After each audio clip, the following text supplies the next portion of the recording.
हाँ भाई, जिनको समझ में नहीं आ रहा था वो एक बार ध्यान से देख ले एक एक पॉइंट।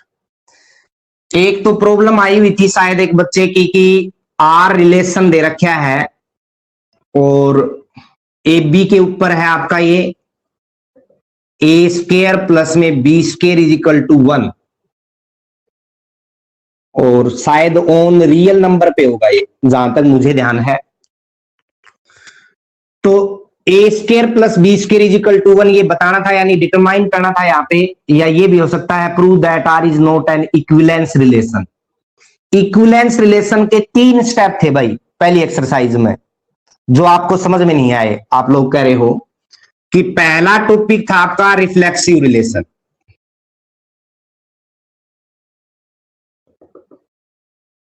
रिफ्लेक्सिव रिलेशन क्या कहता है कि कोई एलिमेंट जो सेट दे रखा है, जैसे set on A, on R, on B, ये दिया हुआ होता है, उस सेट की डेफिनेशन हो कि if X belong to A, X यदि उस सेट का एलिमेंट है, देन हम प्रूव करते थे कि उसका जो पेयर होगा वो आर में होगा। आर मीन इस रिलेशन में।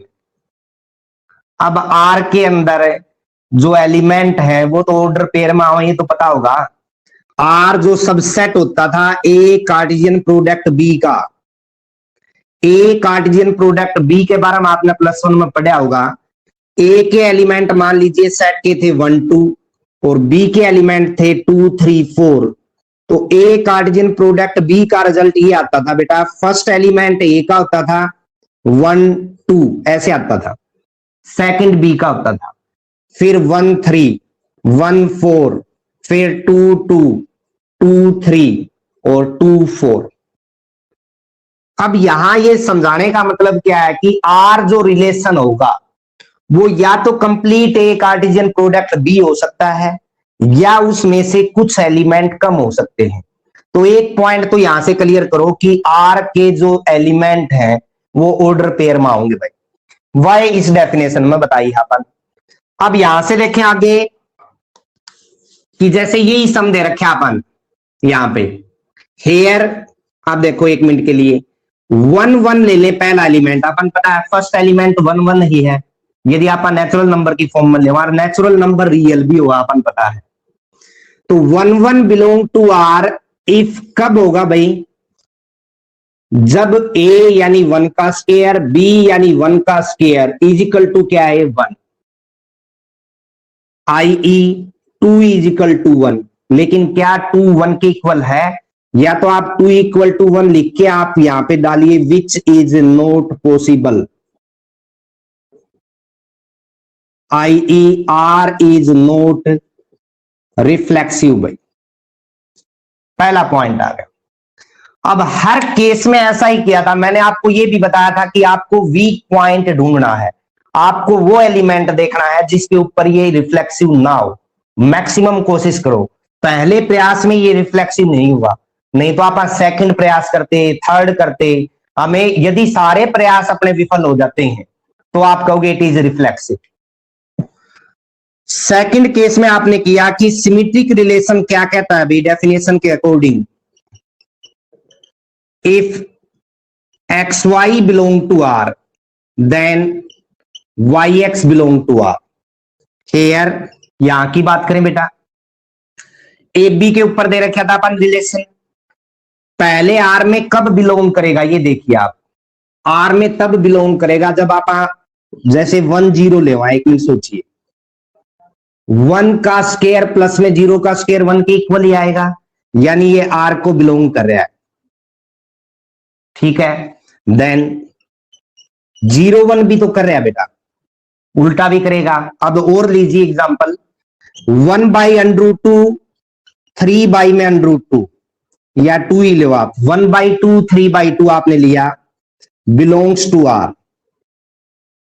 अरे पहला तो आर में बिलोंग करना चाहिए ना, एलिमेंट ऐसे लेने पड़ेंगे कि पहली कंडीशन आपकी ट्रू हो। पहली कंडीशन क्या है, ए एक्स वाई आर में होना चाहिए। एक्स वाई मतलब ये जो टर्म फर्स्ट ले रहे हो वो आर में होना चाहिए, फिर उसका उल्टा आर में हो। यहां बताया आपने देन 0 1 बिलोंग टू आर, क्यों भाई, देखो 0 का स्केयर प्लस में 1 का स्केयर 1 ही तो आएगा, ट्रू है। ये टर्म ली जब आपने 1/2 और 3/2, तो 1/4 प्लस में ये आ गया आपका 9/4, तो ये तो नहीं बनेगा। लेकिन आप देखो √3/2 अब बन रहा है, नहीं 1/4 प्लस में 3/4 1 ही बनेगा। देन आप चेक करिए क्या √3/2 और 1/2 भी बिलोंग कर रहा है आर को, कर रहा है। तो आप कहोगे IER is a symmetric relation. R क्या हो जाएगा बेटा, सिमेट्रिक रिलेशन हो जाएगा। उसके बाद बारी आई थी आपकी ट्रांजिटिव रिलेशन की।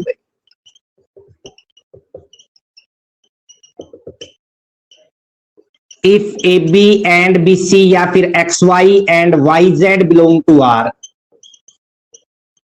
Then XZ belong to R। Here यहां सोचिए भाई, अब आपको पेयर बनाने पड़ेंगे। यहां A और C सेम एलिमेंट लेना पड़ेगा। कैसे देखो, 1 0 1 आ रहा है, एंड यदि आप 0 1 लेवा तो भी 1 आ रहा है।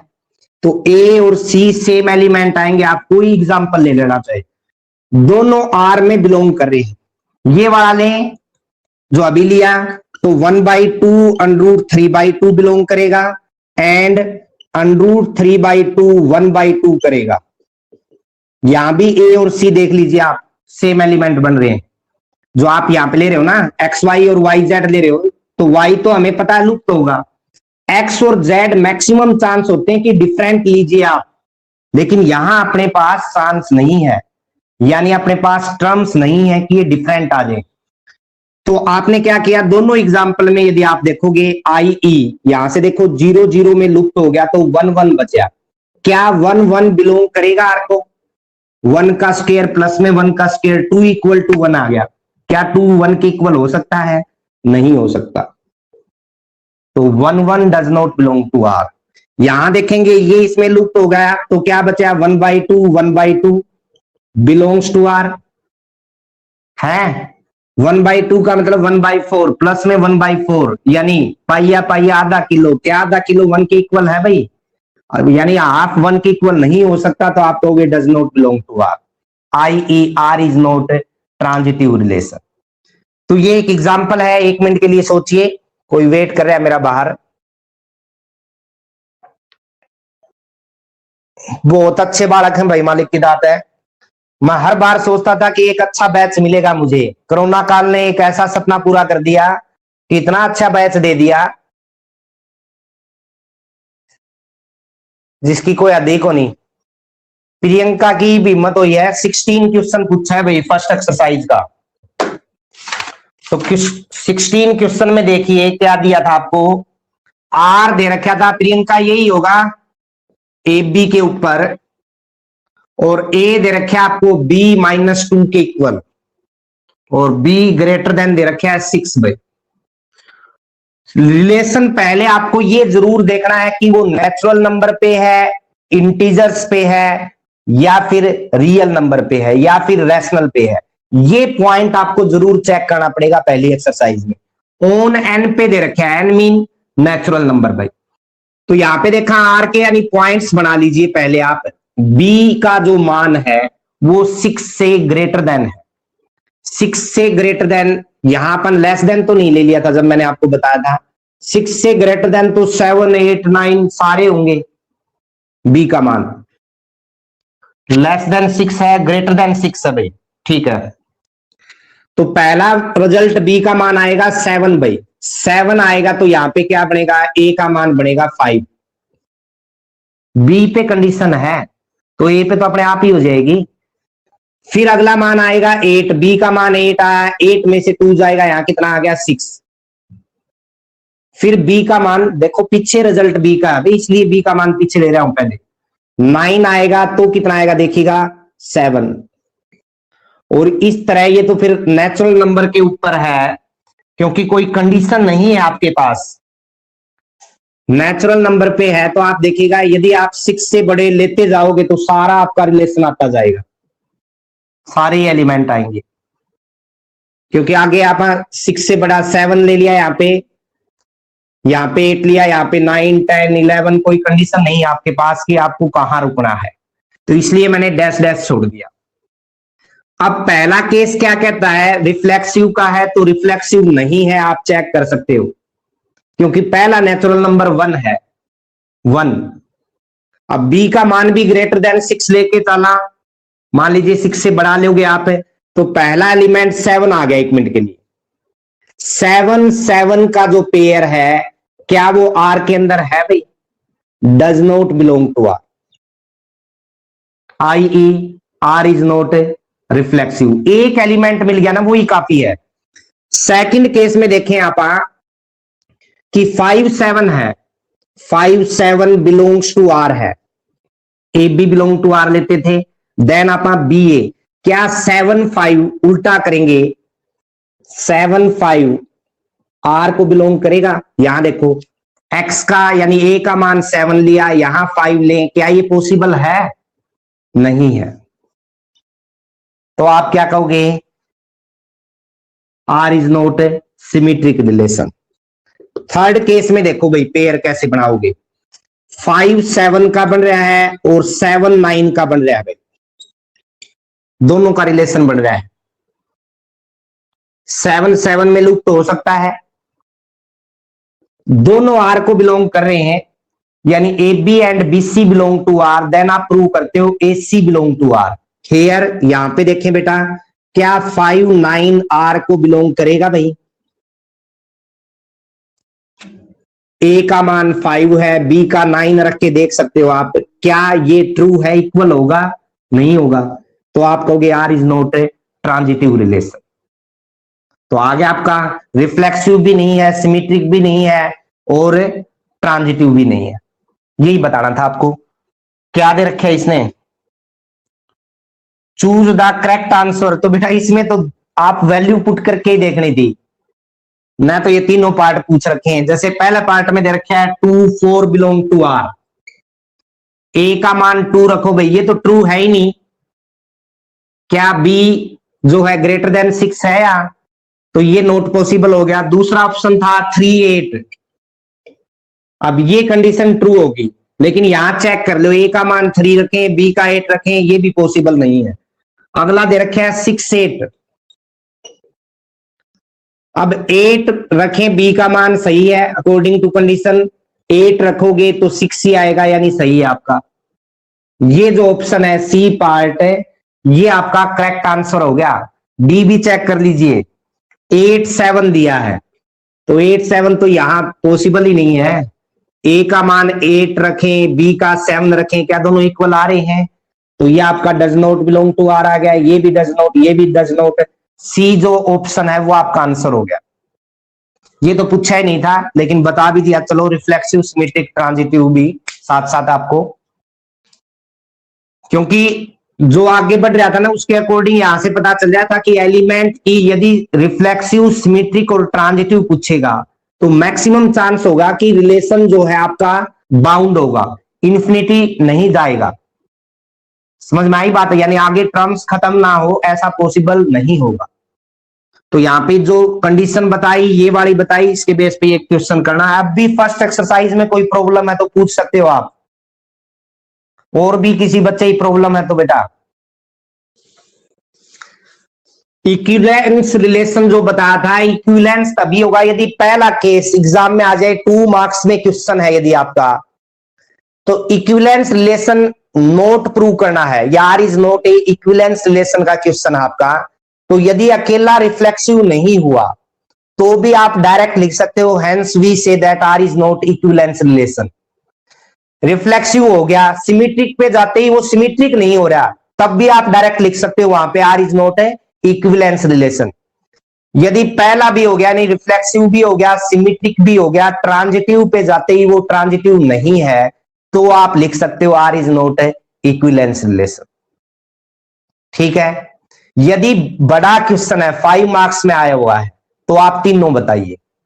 तीनों बताने के बाद जोन सा नहीं है, एक भी नहीं है यदि उनमें से, तो अपने आप इक्विवेलेंस नहीं होगा। तो 1 1 on 2 वाला टॉपिक देखो भाई, बहुत ही आसान है, डेफिनेशन आपको ध्यान रखनी है। फंक्शन पता है आपको, फंक्शन एक रिलेशन का पार्ट है, ठीक है, एक स्पेशल टाइप रिलेशन है फंक्शन। जिसमें आपने +1 में 2 चीजें निकाली थी, आपको ध्यान हो। सेकंड चैप्टर था आपका, वहां पे आपने डोमेन निकाली और रेंज निकाली। डोमेन और रेंज यहां क्या यूज हो रहा है वो मैं आपने बता दूं कि फंक्शन के जो एलिमेंट है, जैसे एफ एक्स आपने ले रखा है, कोई भी रिलेशन दिया है, यानी फंक्शन का मान जो भी दे रखा है, जैसे एक्स स्क्वायर ही दे दिया, चलो ओन आपा एन पे ले लिया भाई, ठीक है, नेचुरल नंबर पे ले रहे हैं। तो पहली जो टाइप थी आपकी इंजेक्टिव फंक्शन या वन वन फंक्शन, क्या कहता है, जो कंडीशन अपनी डोमेन पे रखता है। ये पार्ट डोमेन का है, ये को डोमेन का है। जिन एलिमेंट का पीछे रिलेशन होता है उन एलिमेंट को स्पेशली आप रेंज कह दिया, ठीक है। लेकिन यहां मुद्दा डोमेन और को डोमेन का है, तो ये जो एलिमेंट काम करेंगे एक्स वाले वो डोमेन का करेंगे, वाई वाले जो एलिमेंट है वो किसका काम करेंगे, को डोमेन का। If each element of domain, one one या इंजेक्टिव फंक्शन की डेफिनेशन आपको लिखनी पड़ेगी बार बार। If each element of domain has unique image in codomain,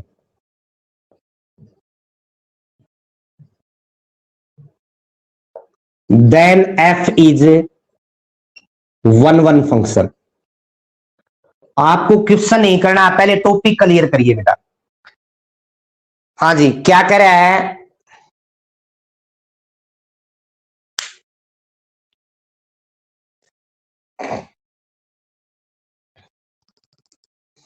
pair तो बनेंगे बेटा कहीं ना कहीं। एक बच्चे का क्वेश्चन आया हुआ है, यदि पेयर नहीं बनते तो वो ट्रांजिटिव हो जाएगा। आप ट्राई करके देखोगे तो पेयर बनेगा, मस्ट है ट्रांजिटिव के लिए, ठीक है। यदि किसी में नहीं बन रहा है, ऐसा सम है जिस तरह a इक्वल टू बी का था अपना एक केस, तो वहां आपके सेम एलिमेंट मैंने बताए थे, ए बी सी तीनों की इक्वलिटी हो जाएगी वहां, तो पेयर तो बन रहा है वहां भी। Each element of domain has unique image in को डोमेन। डोमेन का प्रत्येक एलिमेंट की, यहां कोई भी एलिमेंट खाली नहीं होना चाहिए। जितने एलिमेंट हैं उनकी आगे इस साइड देखेंगे तो ये इमेज है भाई, जो अपन वर्ड यूज करा ना, यूनिक इमेज। सबकी अपनी अपनी एक यूनिक इमेज होनी चाहिए। मान ले आप सिस्टम अपना चेहरा देखा तो अपन अपना ही दिखेगा, और जिस टाइम पर अपन अपना दिखना बंद हो जाए तो उस टाइम पर आपने पता है एडमिट करवाना पड़ा है। तो वही चीज समझिए कि जितने लोग यहाँ हैं, 1 2 3 4 5 6, जब 6 लोग अपना शीशे में चेहरा देख रहे हैं तो उनको अपनी इमेज नजर आ रही है। वही चीज है, सबकी यूनिक इमेज है तो फंक्शन वन वन कहलाएगा या फिर इंजेक्टिव फंक्शन। आप क्वेश्चन को भूल जाओ सारों को, सिर्फ टॉपिक को क्लियर करिए। पहले क्या कह रखा है, मैंने ये क्वेश्चन हटा दिया यहां से, इसके बाद ही बताएंगे।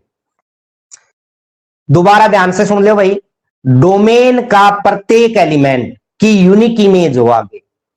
यदि यहां के 2 एलिमेंट की यहां एक आ गई, या फिर यहां पे कोई एलिमेंट खाली रह गया, तो आप कहोगे one element in domain which has no image in codomain, then F is not one one. 2 element of domain has same image in codomain, 2 element की सेम इमेज आ जाए तो आप कहोगे f is not one one function. कई बार 3 element की एक आ जाओ, जैसे क्वेश्चन ऐसा भी बन सकता है कि यहां अपने 3 एलिमेंट 4 एलिमेंट है और सबका रिजल्ट यहां एक पे जा रहा है, तो आप क्या कहोगे, 2 और more element of domain has same image in codomain, then F is not one one function. Condition एक ही है भाई कि प्रत्येक एलिमेंट की यूनिक इमेज होगी तो फंक्शन वन वन होगा या इंजेक्टिव फंक्शन होगा। अब यो समझ में आ गया इतनी कहानी। दूसरा केस देखिए, यदि आप इसी क्वेश्चन में समझने की कोशिश करें ओन टू के लिए, तो ओन टू की कंडीशन जैसे यहां डोमेन पे लगी वो को डोमेन पे लगेगी यहां। कैसे भाई, देखो, ईच एलिमेंट ऑफ को डोमेन, को डोमेन में एक एलिमेंट भी खाली रह गया तो वो ओन टू नहीं होगा या सर्जेक्टिव नहीं होगा। कंडीशन क्या है, डेफिनेशन सुनिए, ईच एलिमेंट ऑफ को domain has at least one pre image. यहां से यहां देखेंगे तो ये प्री इमेज कहलाएगी, बताया भी गया था आपको, at least one pre image in domain, then F is onto function. अब एक केस तो बता दिया, यहां कोई एलिमेंट खाली रह गया, एक हो या दो एलिमेंट हो जिनको हमें, जिनकी प्री इमेज हमें न मिले, तो वो ऑन टू नहीं होगा। यहां के सारे एलिमेंट जैसे देखिएगा F from X to Y, मैंने अभी थोड़ी देर पहले एग्जांपल दिया, तीन एलिमेंट यहां एक पे आ रहे हैं, लेकिन बाकी दो की भी प्री इमेज होनी चाहिए। एटलीस्ट इसलिए यूज कर रहा है कि यहां के एलिमेंट की एक से ज्यादा प्री इमेज है तो कोई दिक्कत नहीं है, कम से कम एक तो हो, एक से ज्यादा भी हो सकती है, तो वो फंक्शन आपका ऑन टू होगा या फिर सर्जेक्टिव होगा। 1 1 हो गया, ऑन टू हो गया। फिर मैंने बताया था आपको मैनी वन फंक्शन। अब मैनी वन फंक्शन क्या है, मैनी वन आते ही आप डोमेन पे आ गए। यदि यूनिक इमेज ना हो तो या तो दो एलिमेंट की एक मिलेगी, जैसे हमने क्वेश्चन अभी किया था, भाई ये दो एलिमेंट यहां एक पर जाओगे, या तीन जा सकते हैं यहां एक पे, दो या उससे ज्यादा, अपने माइंड में रखो। If two or more element of domain has same image in codomain, then F is many one function. 1 1 नहीं रहेगा लेकिन मैनी वन फंक्शन बन जाएगा। ये किया था आपने मैनी वन के लिए, ठीक है। उसके बाद कंडीशन थी आपकी कि कोई फंक्शन 1 1 और ऑन टू दोनों बताना हो तो दोनों कंडीशन होनी चाहिए। मैनी वन ऑन टू बताना हो तो मैनी वन वाली भी कंडीशन होनी चाहिए और ऑन टू वाली भी होनी चाहिए। फिर एक टाइप बची आपकी इनटू फंक्शन। इनटू फंक्शन क्या कहता है, सिर्फ एक ही कंडीशन है उसकी कि one element in codomain, only one element in codomain which has no pre-image in domain, then f is not on to function। on to नहीं होगा लेकिन into function होगा, then f is into function। भाई on to तो क्या कहता है कि यहां जितने एलिमेंट हैं उनकी प्री इमेज होनी चाहिए कम से कम एक, और into क्या कहता है, ध्यान से सुनिए दोनों का डिफरेंस। वन एलिमेंट इन कोडोमेन, एक ही एलिमेंट ऐसा हो जिसकी प्री इमेज ना हो in domain, then F is not onto function, लेकिन एफ इज इनटू फंक्शन। तो इनटू की दोबारा सुनिए, वन एलिमेंट इन, आपने जहां डेफिनेशन यूज करनी है, in codomain which has no pre image. यहां से यहां देखेंगे प्री इमेज दिखेगी आपको, यानी इसको हम प्री इमेज बोलते हैं मैथ के अंदर। in domain, then f is into function। फिर मैंने बेसिक के लिए बताया था आपको, भाई बेसिक में क्या है, यदि आप fx1 इक्वल टू fx2 लेके चला और स्टेप जो भी चलेंगे अपने, आ गया x1 equal to x2, function ने इक्वल लेके चले, एलिमेंट यदि इक्वल आ गए अपने तो वो फंक्शन 1 1 होगा। भाई देखो एक मिनट खातर, फंक्शन एफ एक्स का मतलब समझो, यहां से दो रिजल्ट अपन इक्वल ले लिए और एलिमेंट भी इक्वल आ गए, it's mean one unique image ही तो होगी, इसका मतलब यही तो है। और उसके बाद ये तो था 1 1 की कंडीशन, फंक्शन इक्वल लेके चले, एलिमेंट आ गए यदि इक्वल। तो दूसरे केस में क्या लिया था कि y equal to F X लेके चल लेते आप, इस केस से आप x का मान निकालेंगे, बीच में x का मान जो भी निकला, और बाद में आप उल्टा प्रूव कर दें कि F X equal to Y. ध्यान से सुनिए भाई, y equal to F X लेके चल लेते बेटा, x का मान जो भी आएगा वो आप पुट करांगे, जो भी फंक्शन का मान दे रखा है आप उल्टा प्रूव कर देंगे F X equal to Y, और फिर डेफिनेशन लिखनी है। यानी फंक्शन का जो मान था y के ऊपर है, भाई इसका मतलब ये है कि जो फंक्शन है अपना, यानी यहां y का जो मान है उसकी कम से कम एक प्री इमेज तो आ रही है। इसका मतलब यही है कि उल्टा आप उसी के इक्वल प्रूव कर रहे हैं। यदि x, यहां से मेन पॉइंट ये है x का, x यदि उस कंडीशन को फॉलो कर रहा है तो आगे बढ़ सकते हैं, वरना यहीं पे खत्म हो जाएगा क्वेश्चन। ये जो है आपका वो बिलोंग नहीं करेगा जिस पॉइंट के ऊपर फंक्शन दे रखा है। अब ये दोनों चीजें यहां भी मैंने प्रैक्टिकली समझाया आपको और यहां भी बताया है, दोनों आप एक क्वेश्चन पे आजमा रहे हैं। ये तो बेसिक है, ये आप ग्राफ के द्वारा करेंगे। एफ एक्स इक्वल टू मैंने आपको बताया था एक्स स्क्वायर, ओन एन पे ले लो पहले, आपको देखने से पता चल जाएगा। यदि टॉपिक क्लियर हो गया तो ये आपका जो फंक्शन दे रखा है ये 1 1 होगा या ऑन 2 होगा। पहला केस मैंने क्या बताया भाई, F from N to N लीजिए आप। नेचुरल नंबर का कोई एंड पॉइंट नहीं है आपको पता है, लेकिन आप 1 2 3 4 5 6 7 एक बार इतने ले लिया। हाँ ठीक है, आगे डैश डैश चलते रहेंगे। वैसे तो हमें भी पता आगे 1 का स्क्वायर 1 आएगा भाई, x का मान 1 रखेंगे, 1 का स्क्वायर 1 आएगा। ये तो समझ में आ रहा है ना भाई, x का मान यहां रखेंगे तो ये रिजल्ट आएगा y का, एफ एक्स का, यानी y equal to F X होता है। जब x का मान 2 रखोगे, 2 का स्क्वायर कितना आएगा बेटा 4। जब x का मान आप 3 रखोगे तो 3 का स्क्वायर कितना होगा 9। अब एक मिनट सोचिए अपने दिमाग में कि x का मान हम कुछ भी रखेंगे उस साइड रिजल्ट तो मिलेगा। तो हम यहां से क्या कह सकते हैं, each element of domain has unique image in codomain, then F is 1 1 function.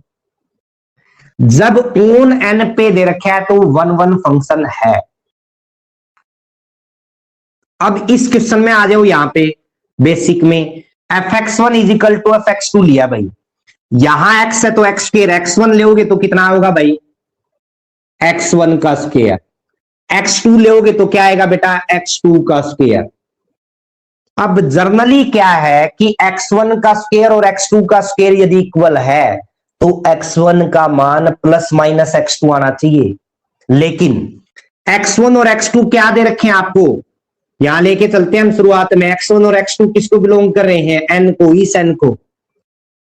x का जो पॉइंट है वो डोमेन में तो होता है, और यहां डाल भी सकते हो आप किसके लिए भाई, अपन डोमेन का। यदि x1 और x2 नेचुरल नंबर है तो नेगेटिव पॉइंट आएंगे कहां से भाई, नेगेटिव रिजल्ट तो आएगा ही नहीं। तो यहां से इसलिए अपन कहा कि x1 इक्वल टू क्या होगा x2, और रीजन दे सकते हो क्योंकि दोनों किसको बिलोंग कर रहे हैं, नेचुरल नंबर को। क्लियर है, तब आपने कहा था कि ये 1 1 होगा। Each element of domain has unique image in codomain, then F is 1 1 function. y equal to F x लिया, ये अगली यहां से ही बता रहा हूं पहले। 1 1 आपने यहां भी बता दिया और यहां भी बता दिया। अब यहां से समझिए भाई बात को दोबारा, ऑन टू के लिए कैसे। देखो कंप्लीटिंग स्क्वायर जो टर्म आई है, 2 का स्क्वायर या 3 का स्क्वायर या कंप्लीट स्क्वायर रूट वाली टर्म को छोड़ के बाकी जो टर्म है, term except complete square root which have no preimage. क्या 2 की प्रीमेज है आपके पास, नहीं है। 3 की भी नहीं है, 5 की भी नहीं है। हमें तो एक ना हो तो ही काम चल जाए। Here value except complete square root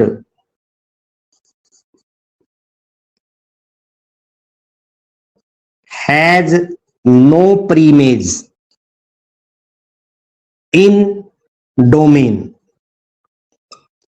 then F is not onto function. Clear है, समझ में आ गया।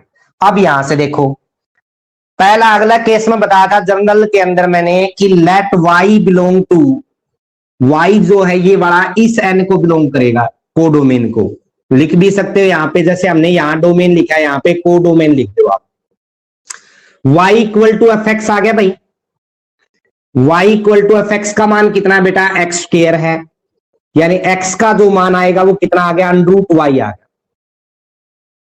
अब x का मान तो पॉजिटिव होगा, ये तो आपने बता दिया था। पॉजिटिव क्यों होगा, क्योंकि x नेचुरल नंबर है, y भी नेचुरल नंबर है, क्योंकि यहां से लेके चले यहां पर।